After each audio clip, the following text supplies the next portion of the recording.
Hello everyone, কেমন আছো সবাই? অনেক ভালো আছি, আমরা ভীষণ ভালো আছি।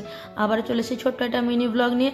এখন না একটু চেষ্টা করছি যাতে বিয়ন্ড দ্য মাইন্ড বলো আর রাখি দাস দুটো পেজে ভিডিও দেওয়ার, তো তোমরা দুটো একটু ঘুরে নিও ঠিকঠাকভাবে। হ্যাঁ, তো চলো, এটা একটা ষষ্ঠীর দিনের ভিডিও। দেখো শাড়ি পরে রেডি হয়ে গেছি, আর অনেকদিন বাদেই শাড়ি পরি।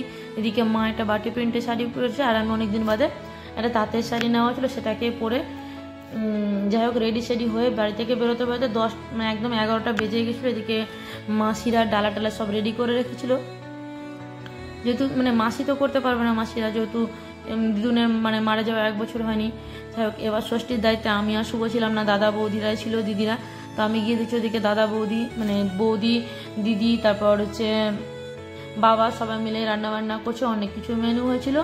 এদিকে দেখো ষষ্ঠী পুজো চলছে, আর আমাদের তারাকালী মন্দিরটা বেশ অনেকটাই ভালো মতো লেগেছে। এখানে দিদি দাঁড়িয়ে, পেছনে বৌদি, ওই সাইড থেকে দাদুর বাড়ির সাইড থেকে দুটোই জামাই, তো দুটো জামাইকে নেমন্তন্ন করা হয়েছিল। এক জামাই টাইম মতো এসে পৌঁছায়নি, আর এক জামাই চলে গেছে, যেটা হচ্ছে শুভ। তো চলো, শুভ আর সঞ্জয় দুজন দাদুর বাড়ির সাইড থেকে। তো এদিকে দেখো শাড়ি পরে মা মেয়ে দুজনেই একদম বেশ। তো যাই হোক, আমাকে দেখতে কেউ বলে না আমার মায়ের মতো, বাবার মতো সবাই বলে। এদিকে ষষ্ঠী মানেই তো বট গাছ, আর এবার আর আমার সাথে শাশুড়িমা যেতে পারেনি, আমরাই গেছিলাম দুজনেই। যাই হোক, আমি শুভ আর প্রচুর 3জন, সরি। এদিকে দেখো ষষ্ঠীর নিয়ম আমার সেভাবে কিছু নেই, যেহেতু শ্বশুরবাড়িতে নেই, তো সেভাবে ডালা টালা করতে হয় না, মায়ের ডালাতেই পুজো করি।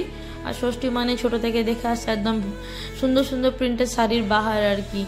তো মেনু অনেক কিছুই ছিল, লুচি, মেনলি এদের নিরামিষই খায় মায়েরা, আর জামাইদের জন্য শুধুমাত্র চিকেন রান্না করা হয়, যেটা দায়িত্বে শুভ ছিল। চিকেনটা শুভই করেছিল, বাকি সব কিছু মা দিদি বৌদি মা বাবা মা মাসি এরাই করেছিল।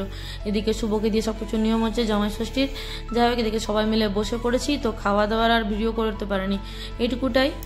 আর কি বলবো, মেনু তো অনেক কিছু ছিল, পনির ছিল, লুচি তো অবশ্যই থাকবে, ডাল, মিষ্টি, পায়েস, পোলাও, যত কিছু হয়। যাই হোক, মেনুটা শেয়ার করা খুব ইচ্ছে ছিল, কিন্তু হয়ে ওঠেনি। তো 2 দিন ধরে এবার জামাই ষষ্ঠী পালন হয়েছে। তো যাই হোক, এদিকে দেখো সবাই মিলে বেশ পরিবারে সবাই সব পরিবারে না যে কোনো ছোটোখাটো অনুষ্ঠান ভীষণ কি বলবো স্পেশাল হয়ে ওঠে, তো আমাদের জন্য সেটাই।